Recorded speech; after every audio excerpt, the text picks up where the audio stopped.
Hi friends, welcome back to my channel Stina. और आज हम करने वाले हैं एक रीडिंग। यहाँ पे 3 पाइल्स है। पाइल नंबर ये 1 है, ये 2 है, ये 3 है। आज का जो सेशन है उसका टॉपिक ये है कि आपका जो कनेक्शन है वो किस तरह का है। ट्विन फ्लेम है, सोलमेट कनेक्शन है या कार्मिक कनेक्शन है। एंड टू बी ऑनेस्ट, आज तो मेरा मूड पता नहीं कैसा सा हो रखा है। मतलब वैसे मैं अच्छे मूड में हूँ, बट फिलहाल अच्छे मूड में नहीं हूँ। तो but I am trying to, but ठीक है। तो थोड़ा सा ना मुझे पॉजिटिव वाइब्स भेजो यार, पता नहीं क्या हो रखा है कुछ दिन से। एनीवेज, सो और हाँ, कमेंट सेक्शन में ज़रूर लिख के बताना कि आपको क्या फील होता है कि आपका कनेक्शन कैसा है। सोलमेट कनेक्शन है, कार्मिक कनेक्शन है या फिर ट्विन फ्लेम कनेक्शन है। और एक रीडिंग है जो मैं करने वाली हूँ, आज से ही स्टार्ट होगी। वो ये है कि रिलेशनशिप की रीडिंग करूँगी मैं। लाइक आपका पास्ट, प्रेजेंट, फ्यूचर जो भी होगा वो पूरी डिटेल में होगा। तो आप अगर वो रीडिंग बुक करना चाहते हैं, लाइक सोलमेट कनेक्शन या कनेक्शन रीडिंग, या आप उसको मेरे को मैसेज कर सकते हैं कि सोलमेट कनेक्शन की रीडिंग कर दीजिए मैम, और उसका सेशन बुक हो जाएगा। सो ऑब्वियसली उसका प्राइस है। एंड आप बुक करा लीजिए। इंस्टाग्राम पे मुझे फॉलो कर लीजिए, मैं स्टोरी पे सारी डिटेल्स डाल दूंगी, आप मुझे मैसेज कर देना, बुकिंग हो जाएगी। और बाकी लोग मुझे मेल भी कर सकते हैं।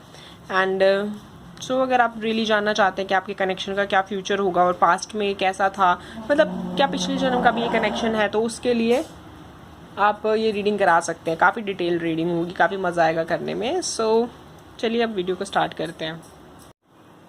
जिन्होंने पायल नंबर 1 चूज़ किया था, उनके ये कार्ड्स हैं। आपकी ये जो कार्ड्स आए उनको देख के मैं बोल सकती हूँ कि आपका डेफिनेटली एक सोलमेट कनेक्शन है। और ऐसा नहीं होता कि सोलमेट कनेक्शन में प्रॉब्लम्स नहीं आते। तो डेफिनेटली आप, मेरे को लगता है कि आप पास्ट लाइफ से कनेक्टेड हैं एक दूसरे के साथ। आपकी जो सोल है उसका कॉन्ट्रैक्ट है एक दूसरे के साथ।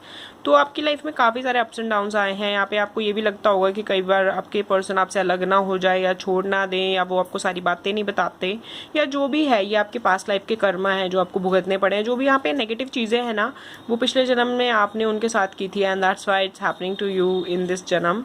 एंड लेकिन ये एक सोलमेट कनेक्शन है फॉर श्योर। पाइल नंबर 1 के लिए काफ़ी ज़्यादा यहाँ पे स्ट्रॉन्ग है कनेक्शन। मतलब आप कितनी बार लड़ते झगड़ते हो, लेकिन स्टिल वो बुरा टाइम को निकाल के वापस एक दूसरे के पास आ जाते हो।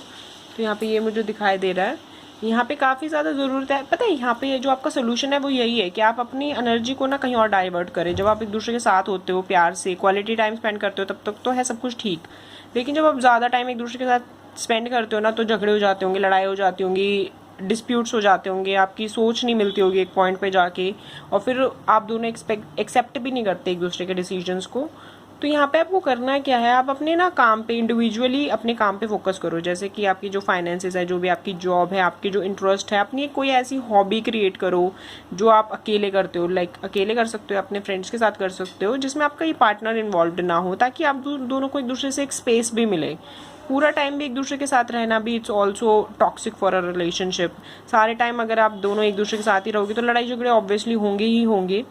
और यहाँ पे तो वो दिख भी रहा है कि होते हैं काफ़ी ज़्यादा। तो अगर आपको अपना रिलेशनशिप को लाइक ठीक रखना है, तो उसके लिए यही है कि आपको उसको मैनेज करना है, एक बैलेंस करना है। यहाँ पे बैलेंसिंग की बहुत ज़्यादा ज़रूरत है। और वो बैलेंस तभी होगा जब आप दोनों ना एक्चुअली गिविंग, रिस्पॉन्सिबल, इस तरीके से बिहेव करना स्टार्ट कर दोगे। आपके पर्सन की, मैं पता है यहाँ पे जो लड़के हैं ना, मुझे उनके लिए लगता है कि वो अपनी फीलिंग्स बताते नहीं हैं अपनी पार्टनर को। मतलब अगर आप लड़कियां देख रहे हैं तो आप रिलेट कर सकते हो कि आपके पार्टनर आपको सारी बातें नहीं बताते, और अगर आपको पता चल जाती है तो फिर वो कहते हैं कि अरे मैं तुमको टेंशन नहीं देना चाहता था, इसलिए मैंने नहीं बताया। तो इस तरह की चीज़ें वो करते रहते हैं, और आपको लगता है कि कई बार यार मैं इसको सारी बात बताती हूँ, सब कुछ मैं एक एक चीज़ बता देती हूँ, कुछ भी नहीं रखती, और ये पता नहीं क्यों ऐसा करते हैं। तो और वो बल्कि खुद आपको बोलते होंगे कि एक चीज़ मुझे बताओ, ताकि मतलब ऑब्वियसली तुम मुझे नहीं बताओगी तो किसे बताओगी, लेकिन खुद उनको नहीं बतानी होती। तो ऑब्वियसली वो उनका नेचर है, सोच समझ के वो बातें बताते हैं। वो आपको डेफिनेटली टेंशन नहीं देना चाहते होते, ये भी उसका एक रीज़न है। और लेकिन कई बार रीज़न ये भी होता है कि वो नहीं चाहते कि आप उनके बारे में गलत समझो, उनको जज करो, और आप सोचो कि अरे नहीं, ये पर्सन उतना भी स्पेशल नहीं है जितना मैं समझती हूँ। लेकिन आपको ऑब्वियसली कोई फ़र्क नहीं पड़ने वाला, आपको वो चीज़ें जानने के बाद भी कुछ ज़्यादा ऐसा फ़र्क नहीं पड़ेगा। लेकिन हाँ, उन चीज़ों पे लड़ाई हो सकती है। तो डेफिनेटली अगर इस तरह की छोटी मोटी बातें हैं जिनको बिना बताए भी काम चल रहा है तो कोई बात नहीं, इट्स ओके। एक पर्सन का ना रिलेशनशिप में रहने के बाद भी खुद का इंडिविजुअल माइंड तो होता ही है, इंडिविजुअल उसका स्पेस तो होता ही है, तो थोड़ी बहुत प्राइवेसी एक दूसरे को देने में कोई प्रॉब्लम है नहीं। तो यहाँ पर प्रिटी मच ये सोलमेट कनेक्शन है, आपकी शादी तो होगी ही, बल्कि जन्मों जन्मों का साथ यहाँ पे मुझे दिखाई दे रहा है कि हर जन्म में आप एक दूसरे के साथ ही रहने वाले हो। लेकिन अगर आपको अपने ये लड़ाई झगड़े और ये जन्म भी सुधारना है तो उसके लिए यही करने की ज़रूरत है कि आप बैलेंस करो अपने रिलेशनशिप को। बहुत सारे तरीके, आप मेडिटेशन कर सकते हो, एक्सरसाइज कर सकते हो, ये लाइक एक ऐसा तरीका है जो बहुत काम करता है। अगर आपको ये नहीं करना है तो सिंपल तरीके भी है, आपको एक अपनी हॉबी क्रिएट करो जिसमें आप अपनी ये बाकी की जो एनर्जी है ना उसको दे सको, क्योंकि आपकी एनर्जी बहुत ज़्यादा हाई है और आपका जो पूरा फोकस है ना, फिर या आपका पूरा जो गुस्सा होता है या पूरा जो एनर्जी होती है ना एक्स्ट्रा, मतलब जो नॉर्मल एनर्जी है वो तो निकल ही रही है पार्टनर के ऊपर, जो एक्स्ट्रा एनर्जी है वो भी उन्हीं के ऊपर निकल जाती है, तो ऑब्वियसली झगड़ा तो होगा ही होगा। तो आपको अपनी एनर्जी बहुत ज़्यादा बैलेंस करने की ज़रूरत है ताकि नेक्स्ट जो आने वाला टाइम है वो भी आपके लिए अच्छा हो सके, और जो अगले जन्म में और पुनर्जन्म में बिलीव करते हैं उनके लिए अगले पिछले जन्म भी सुधर जाए, क्योंकि यहाँ पर काफ़ी कार्मिक डेट है आपके ऊपर, ठीक है। तो उसको सुधारने के लिए आपको ये करना पड़ेगा, आपको बैलेंस करनी पड़ेगी अपनी एनर्जी। खास करके ये मैं गर्ल्स को कह रही हूँ, क्योंकि जो पर्सन है वो मेरे को लगता नहीं है कि इस तरह की चीज़ों में इंटरेस्ट रखते हैं। वो स्पिरिचुअल है थोड़ा, कोई उनको बता दे, कोई भरोसे का बंदा कोई उनको बोले तो शायद वो मान जाते होंगे, लेकिन जब तक चीज़ें हो नहीं जाती तब तक वो मानते नहीं, तो शायद वो इतना समझेंगे नहीं। लेकिन लड़कियाँ ये ज़रूर करें, अगर आप इस पर बिलीव करते हो तो डेफिनेटली ये चीज़ आपको बहुत ज़्यादा असर करेगी। और वैसे भी बहुत प्रैक्टिकल है तरीका जो मैंने बताया है आपको। सिर्फ हॉबी तो वो कोई चूज़ करनी है, कोई डांस कर लीजिए, कोई सिंगिंग कर लीजिए, कोई और चीज़ सीख लीजिए इंटरनेट पे से, आजकल तो ऑप्शन ही ऑप्शंस हैं, या फिर मेडिटेशन तो है ही, योगा कर लीजिए, एक्सरसाइज कर लीजिए, व्हाटएवर। अपना एक डाइट प्लान बना लीजिए, कुछ भी कर लीजिए जो भी आपको ऐसा लगता हो कि आपकी जो एक्स्ट्रा एनर्जी को बैलेंस कर सकें। एंड सो ये थी आपकी रीडिंग, जो जर्नल रीडिंग है। आई होप आपसे रेजोनेट करी होगी, और अगर नहीं करती है तो आप एक पर्सनल रीडिंग ले सकते हैं सोलमेट कनेक्शन के ऊपर। एंड सो आप उसके लिए, अगर ये जर्नल रीडिंग आपके साथ रेजोनेट करती है तो भी अच्छी बात है। क्लैरिटी लेने के लिए भी आप पर्सनल रीडिंग करवा सकते हैं। अगर बिल्कुल सारे आंसर मिल चुके हैं तो कोई प्रॉब्लम ही नहीं है, लेकिन अगर आपको अभी भी डाउट्स है, कोई कन्फ्यूजन है, तो आप पर्सनल रीडिंग करवा सकते हैं सोलमेट कनेक्शन के ऊपर। आप उसके लिए मुझे मैसेज कर सकते हैं इंस्टाग्राम पे, और मेल कर सकते हैं। मेल आईडी मैं डालती हूँ अपनी वीडियोज़ में। एंड कमेंट सेक्शन में ज़रूर लिख के बताइएगा कि आपको क्या फील होता है कि आपका कैसा कनेक्शन है, और ये भी बता सकते हैं कि आप कैसे मिले थे पहली बार। और एक चीज़ मुझे और लग रही है इस कनेक्शन के बारे में, मुझे ऐसा लगता है कि ये लेट मैरिज हो सकती है कुछ लोगों के लिए जो इस कनेक्शन में है।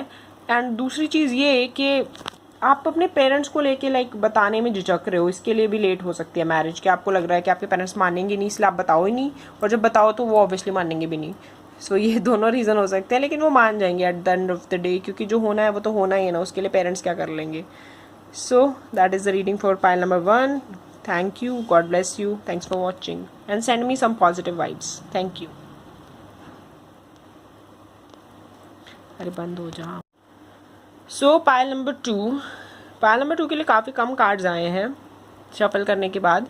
पाइल नंबर 2 आपके लिए जैसे कम कार्ड आए, मुझे लग रहा है आपका रिलेशनशिप भी थोड़े टाइम का ही है। थोड़े time in the sense, sorry for saying that, थोड़े टाइम इन द सेंस कि कार्मिक कनेक्शन मुझे ज़्यादा लग रहा है कि आप लोग ना इस कनेक्शन में सिर्फ इसलिए हैं ताकि आप एक लेसन सीख सकें।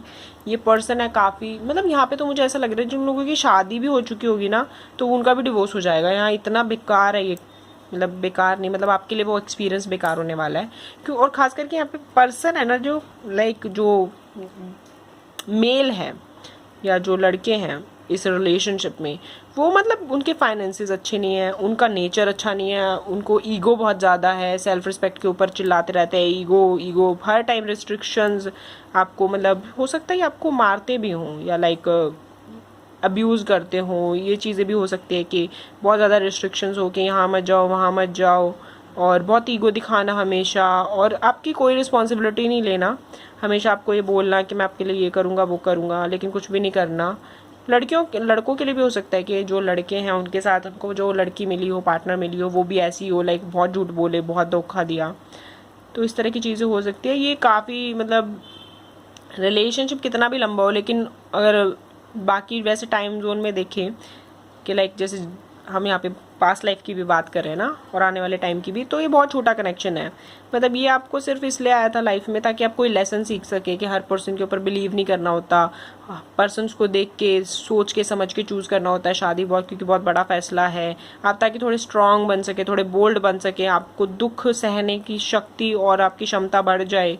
तो ये सब कुछ चीज़ के लिए मुझे यहाँ पे काफ़ी हद तक कार्मिक कनेक्शन लग रहा है कि आपने शायद पिछले जन्म में इस पर्सन के साथ ऐसे ही बिहेवियर किया था, जो ये पर्सन अपना रिवेंज लेने के लिए वापस आए आपकी लाइफ में, आपको जो इतना दुख दे रहे हैं, परेशान कर रहे हैं। एंड जस्ट अगर आपको लगता है ना ये पर्सन आपको क्यों परेशान कर रहे हैं, तो डेफिनेटली उसका रीज़न आप ही हो कि आपने पिछले टाइम में इनको बहुत दुख दिया था, बहुत परेशान किया था। आपने भी इनकी फीलिंग्स को ऐसे ही हर्ट किया था जैसे आज ये आपकी फीलिंग्स को हर्ट कर रहे हैं। तो आप प्लीज़ इनको सॉरी बोल दो, लेट गो कर दो इस पर्सन को, क्योंकि ये पर्सन जब तक आपकी लाइफ में रहेंगे रिस्ट्रिक्शंस रहेंगी, आप परेशान रहोगे ही रहोगे काफ़ी ज़्यादा। मुझे यही लग रहा है इस पाइल नंबर 2 के लिए। And I am sorry for this kind of readings, but ठीक है, दैट इज़ योर आंसर। आपने बहुत कोशिश करी होगी इस रिश्ते को निभाने की, लेकिन सारी की सारी ना एंड में फेल हो जाती होगी। तो उसका रीज़न यही है क्योंकि एक कनेक्शन बनानी है आपको साथ रखने के लिए। ये पर्सन हमेशा अपनी ईगो में रहेंगे, हमेशा अपने गुस्से में रहेंगे, उनका टेम्पर कभी भी लो नहीं होने वाला, कभी आपके बारे में ज़्यादा सोचने नहीं वाले कि आपकी फीलिंग्स हर्ट हो रही है, मुझे ऐसा नहीं करना, क्योंकि वो कर भी नहीं पाएंगे। ये लिखा हुआ है ना, कुछ चीज़ें लिखी होती है and then it happen for you, और आपको समझ में नहीं आता कि क्यों हो रहा है। तो ये बिल्कुल वैसी ही बात है। पर चलो जो भी रीज़न है, सब चीज़ें धीरे धीरे ठीक हो जाएंगे आपके लिए। आने वाला जो कनेक्शन होगा, आगे वाला कनेक्शन होगा, वो आपके लिए अच्छा होगा। तो आप इतना ज़्यादा सोचिए मत, आपको डेफिनेटली आपका सोलमेट तो मिलेगा ही, क्योंकि आप आए हो इस दुनिया में, इस धरती पे, तो आप सोलमेट मिलेगा ही। But this person is not your soulmate, is not even your twin flame connection, it's your karmic debt only. And आपको अगर ये जर्नल रीडिंग थी रेजोनेट करी होगी, आई होप करी होगी, लेकिन अगर नहीं करती है या आपको कोई डाउट्स है रिगार्डिंग, तो एक सोलमेट कनेक्शन वाली रीडिंग कर रही हूँ मैं, तो आप वो ले सकते हैं। उसमें अब मैं पूरे डिटेल में बताने वाली हूँ आपकी पास्ट लाइफ की, प्रेजेंट लाइफ की और फ्यूचर लाइफ के बारे में, कि आउटकम क्या होगा। बिल्कुल एक मतलब अगर आपके दिमाग में कोई पर्सन है पर्टिकुलर और आपको क्लैरिटी चाहिए उनके बारे में, तो आप उनसे उनके बारे में पूछ सकते हैं।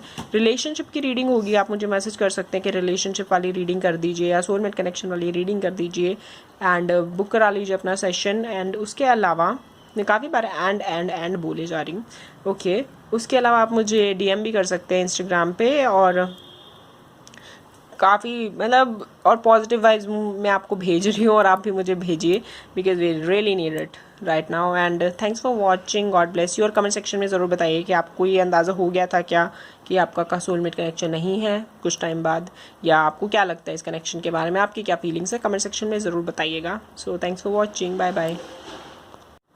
सो हेलो पाइल नंबर 3, ये पाइल नंबर 3 के लिए फाइनली काफ़ी सारे कार्ड्स आए हैं शफल करने के बाद। एंड यहाँ पे जो आपका कनेक्शन है ना, oh my God, it's a complete journey.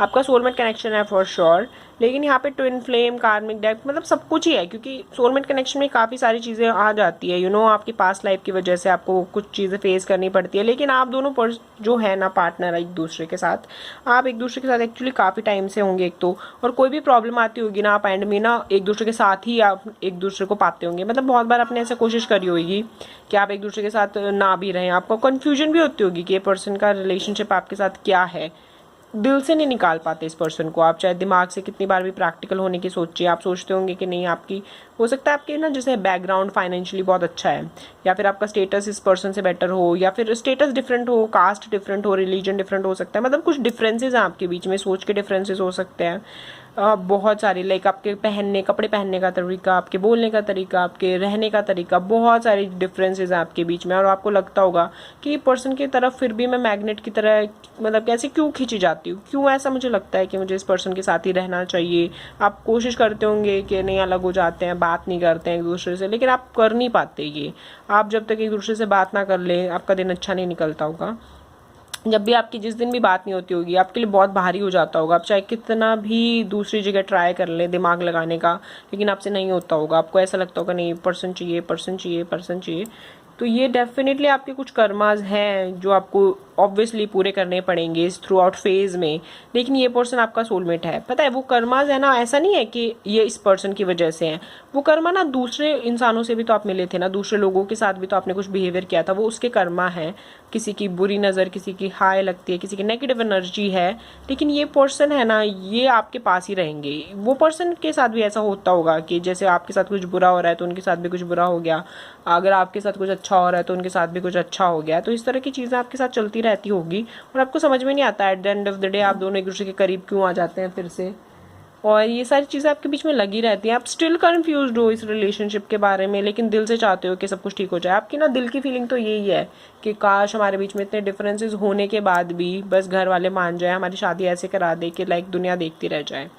लेकिन फिर आपको लगता है, आपका प्रैक्टिकल दिमाग चलता है कि यार पता नहीं कैसे होगा, एडजस्टमेंट होगी या नहीं, एक बार शादी होगी उसके बाद भी क्या पता नहीं इस पर्सन का अगर बिहेवियर ऐसा रहा या इसकी फैमिली में इश्यूज रहे तो पता नहीं हम लोग साथ में खुश रह पाएंगे या नहीं रह पाएंगे। आपको ये चीज़